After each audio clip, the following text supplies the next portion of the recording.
दोस्तों आज की वीडियो में बात करेंगे गणित के इंपॉर्टेंट प्रश्नों की। उन प्रश्नों की बात करेंगे जो परीक्षाओं में बार बार पूछे गए हैं और ये प्रश्न आपके लिए बहुत ज़रूरी हैं क्योंकि एग्ज़ाम नज़दीक आ रहे हैं। तो वीडियो को अंत तक देखिएगा।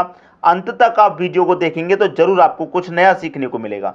तो चलिए स्टार्ट करते हैं दोस्तों। पहला प्रश्न है आपका, यदि 10x बराबर cot 50 प्लस 3x है तो x का मान बताइए। देखिए आपको अच्छे से मालूम है कि 10x की वैल्यू क्या होती है। 10x को हम चेंज करेंगे तो किस में चेंज करेंगे? 10 को हम करेंगे कोट में चेंज।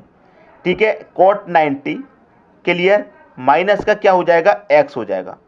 कोट को 10 को हम किस में चेंज करते हैं? कोट को, ये आपको अच्छे से मालूम है। तो 10x की वैल्यू कितना हो जाएगा? 90। तो x का क्या कर देंगे? माइनस, बराबर यहाँ कितना दे रखा है?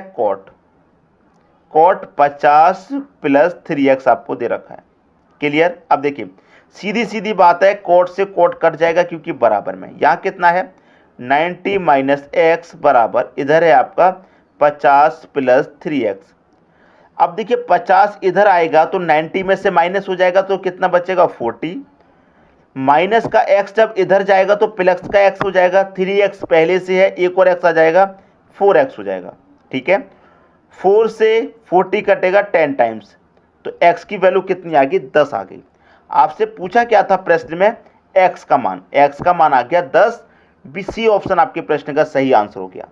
उम्मीद करता हूं सभी के समझ में प्रश्न आ गया होगा। अब देखेंगे अगला प्रश्न। अगला प्रश्न है, एक व्यापारी 30% के लाभ पर एक वस्तु बेचता है। देखिए कोई भी वस्तु होगी अपने आप में कितने की होगी? 100 रुपये की होगी। जो सीपी होगा वो 100 होगा, लेकिन उसे 30% के लाभ पर बेच रहा है तो सेलिंग प्राइस कितना हो जाएगा? 100 रुपये की चीज को 30% के लाभ पे बेच रहा है, इसका मतलब कितने बेच रहा है? 130 में बेच रहा है।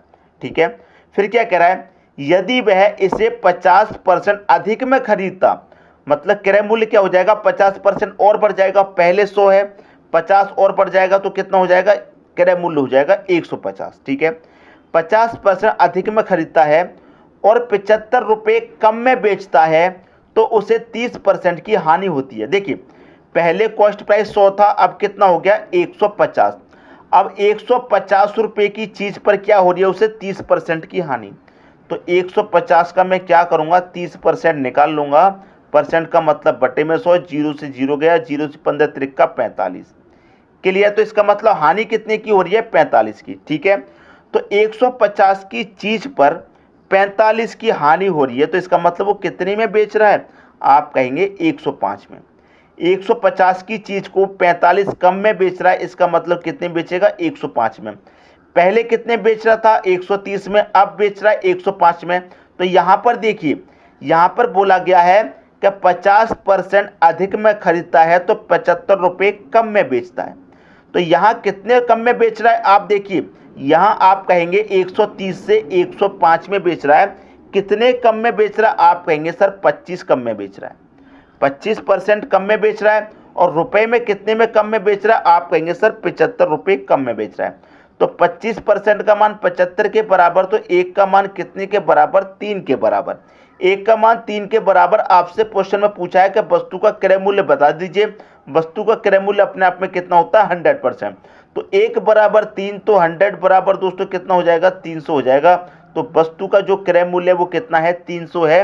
बी ऑप्शन हो गया आपके प्रश्न का सही आंसर। क्लियर हो गई दोस्तों बात? सबकी समझ में आ गया। अब देखेंगे अगला प्रश्न। अगला प्रश्न है, कोई धन चक्रवृद्धि ब्याज से 3 वर्ष में 800 रुपये और 4 वर्ष में 840 रुपये हो जाता है तो ब्याज की वार्षिक दर क्या है ये बतानी है। देखिए कभी भी चक्रवृद्धि ब्याज का ऐसा प्रश्न हो तो जो पहले वाली वस्तु है उसे आप प्रिंसिपल मान लीजिए, जो पहले वाला अमाउंट है। जो दूसरा वाला अमाउंट है उसे आप मिश्र धन मान लीजिए अमाउंट। तो प्रिंसिपल आपने पहली वाली वैल्यू को मान लिया तो कितना हो गया? 800। दूसरा वाला अमाउंट कितना हो गया? 840 हो गया। अब देखिए कोई राशि 800 से 840 हो रही है तो कितना ब्याज मिल रहा है? 40 रुपये का। कितने पर मिल रहा है? 800 पे मिल रहा है। प्रतिशत में बताना है तो प्रतिशत के लिए क्या करेंगे? 100 से मल्टीप्लाई, क्योंकि दर पूछ रहा है क्या है, दर किस में निकलते हैं? प्रतिशत में, तो 100 से मल्टीप्लाई कर देंगे। ठीक है, अब 2 जीरो से मैं यहाँ पर 2 जीरो कटा दूंगा, 8 से 40 कटेगा 5 बार में। तो जो वार्षिक दर है वो है दोस्तों 5% की। पहला ऑप्शन हो जाएगा सही आंसर। हमेशा याद रखना, पहले वाले जो मूल्य है उसे प्रिंसिपल मानिए और जो दूसरा वाला है उसे अमाउंट। अब आपकी समझ में अच्छे से आ गया होगा। अब देखते हैं अगला प्रश्न। अगला प्रश्न है, यदि x बराबर इतना, y बराबर इतना, z बराबर इतना, तो इन चार ऑप्शन में से कौन सा सही होगा आपको बता देना है। देखिए x बराबर कितना दे रखा है, √11 + 5, तो मैं क्या करूंगा, दोनों का मल्टीप्लाई कर लूंगा। ठीक है, दोनों का जब मैं मल्टीप्लाई करूंगा तो x की वैल्यू पता चल जाएगी। 11 × 5 कितना, 55। क्लियर। अब मुझे निकालनी है y की, इस y की निकालूंगा। 10 + 6 है, रूट में है, क्या करूंगा, दोनों का मल्टीप्लाई यहां भी कर लूंगा। 10 का 6 से मल्टीप्लाई करूंगा, कितना हो जाएगा, 60। क्लियर हुई बात। अब मुझे निकालनी है z की वैल्यू। 3 + 13 है, तीन दोनों का मल्टीप्लाई करूंगा, 13 3 का कितना, 39। ठीक है, x की वैल्यू पता चल गई, y की भी, z की भी। इनमें पूछ रहा है कौन बड़ा है कौन छोटा है। तो देखिए यहाँ सबसे बड़ा कौन है, आप कहेंगे y सबसे बड़ा है। सबसे बड़ा कौन, y। y से छोटा कौन है, y से छोटा कहेंगे आप x है, क्योंकि x की वैल्यू 55 है, 60 वैल्यू है, y की वैल्यू 60, सबसे अधिक है तो सबसे बड़ा तो y हो गया। अब y से छोटा कौन है, x है, क्योंकि x की वैल्यू 55 है तो y से छोटा x हो गया। y से छोटा x है तो x से छोटा कौन हो जाएगा, z हो जाएगा। ठीक है, जिसकी वैल्यू सबसे ज्यादा है वो सबसे बड़ा। 60 से कम 55 है, 55 कौन है, x की वैल्यू। 55 से कम 39 है, सबसे छोटा आपका z है तो सबसे छोटा हो गया। y x z देखिए किस में है, y x z यहां पर दे रखा डी ऑप्शन में, ये आपका सही आंसर हो गया। y सबसे बड़ा, उससे छोटा फिर x, फिर उससे छोटा z, ये आपका सही आंसर हो गया। सबकी समझ में आया। अब देखेंगे अगला प्रश्न। अगला प्रश्न है 1 + 2 + 3 कहां तक जा रहा है, 999 तक जा रहा है, +1000 +999 प्लस लौट के आ रहा है 2 + 1। देखिए दोस्तों, एक से जा रहा है कहां तक, 1000 तक गया, एक से लेकर 1000 तक गया, फिर 1000 से वापस लौटा 1 तक। ऐसा प्रश्न कभी भी पूछा जाए तो उसके लिए थोड़ा सा बेसिक पहले देख लीजिए। देखिए जैसे मैं छोटी संख्या देखूं, 1 + 2 + फिर 1, मैं 1 से लेकर 2 तक गया, 2 से फिर 1 तक वापस लौटा, तो जो मेरी बीच वाली संख्या है 2, मैं क्या करूं, 2 का स्क्वायर करूंगा तो कितना मिलेगा, मुझे 4 मिल जाएगा। ये मेरा आंसर हो गया इस प्रश्न का। देखिए अगर मैं सबको जोड़ूंगा, 1 + 2 3 हो जाएगा, 3 में 1 जोड़ूंगा 4, जोड़ने पर 4 आ रहा है, और मैं बीच वाली संख्या का अगर स्क्वायर कर दूं तब भी 4। आगे और देख लेते हैं, 1 + 2 + 3, 3 तक गए, अब 3 से हम वापस लौटेंगे, 2 + 1, तो मेरे पास बीच वाली संख्या 3 है, मैं 3 का स्क्वायर कर दूं कितना मिलेगा, 9।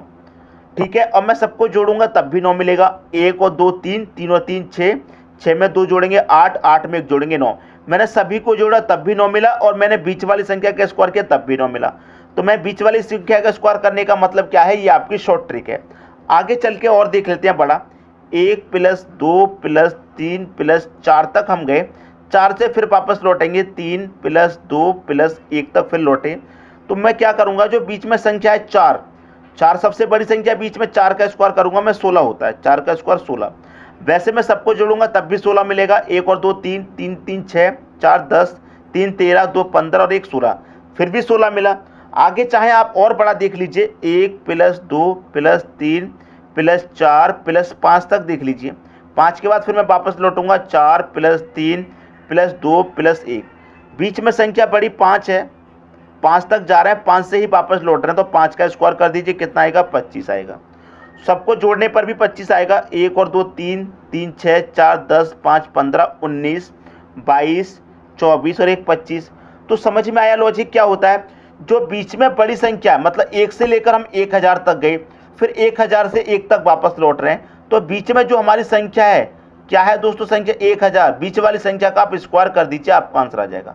तो 1 3 0 का क्या हो जाएगा, 6 0, 1 2 3 4 5 6, ये आपका क्या आ गया आंसर। बी ऑप्शन में दे रखा है, ये आपके प्रश्न का दोस्तों सही आंसर आ गया। क्लियर हुई बात, सबकी समझ में आ गया प्रश्न, किसी को कोई डाउट नहीं होगा। ट्रिक कैसी लगी कमेंट बॉक्स में जरूर बताइएगा। अब इसी प्रश्न को थोड़ा चेंज करके देखते हैं, थोड़ा सा चेंज करेंगे। ठीक है, इसी प्रश्न को मतलब इसी टाइप के प्रश्न को देखिए। अगला प्रश्न देखिए और अच्छे से समझ में आएगा। ठीक है दोस्तों, अगला प्रश्न है 1 + 2 + 3 कहां तक जा रहा है, 78 + 79। 1 से हम कहां तक जा रहे हैं, 79 तक जा रहा है, फिर 79 से वापस लौट रहे हैं। यहां भी 78, यहां भी 78, बीच में बड़ा कौन, 79। 78 79, 79 से फिर 78, फिर लौटे 1 तक, मतलब 1 से लेकर 79 तक गए, 79 से फिर 1 तक लौटे। तो ट्रिक वही रहेगी जो मैंने अभी अभी आपको बताई है। जो बीच वाली संख्या है 79, इसका हम क्या कर देंगे दोस्तों, स्क्वायर कर देंगे, ठीक है, आंसर आ जाएगा। लेकिन एक चीज और समझिए, इसके ऊपर आपका रूट दे रखा है, अगर रूट नहीं होता तो हम 79 का स्क्वायर कर देते, आंसर आ जाता। लेकिन जब इसके ऊपर रूट दे रखा है तो आप इसके ऊपर रूट लगाएंगे कि नहीं लगाएंगे, बिल्कुल लगाएंगे।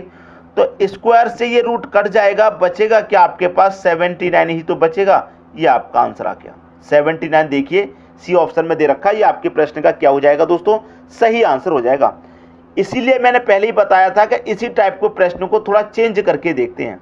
चेंज करके देख लिया, अगर रूट में दे दिया जाए प्रश्न तो कैसे करेंगे वो चीज भी मैंने आपको बता दी। ठीक है दोस्तों, अब देखते हैं अगला प्रश्न। अगला प्रश्न है आपका 1 + 2 + 3 कहां तक जा रहा है, x - 1 + x, फिर x से दोस्तों वापस लौट रहे हैं, x - 1 + 2 + 1 बराबर में दे रखा 169। तो हमको ट्रिक मालूम है, हमको क्या करना है, जो बीच वाली संख्या उसे पकड़ना है। बीच वाली संख्या हमने पकड़ ली x का क्या करेंगे, स्क्वायर करेंगे, और जब रूट दे रखा है तो क्या करेंगे, इसके ऊपर हम रूट लगा देंगे, और बराबर में यहाँ पर क्या दे रखा 169, तो 169 ले लेंगे। पिछले क्वेश्चन में बराबर में कोई संख्या नहीं थी तो हमने कुछ नहीं लिया था, लेकिन यहाँ 169 दे रखा है तो इसको ले लेंगे।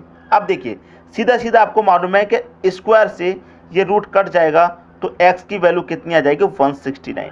तो आपके प्रश्न का जो सही आंसर है वो है 169, पहला ऑप्शन। आइए दोस्तों बात समझ में, किसी को कोई भी डाउट नहीं होगा। अब देखेंगे अगला प्रश्न।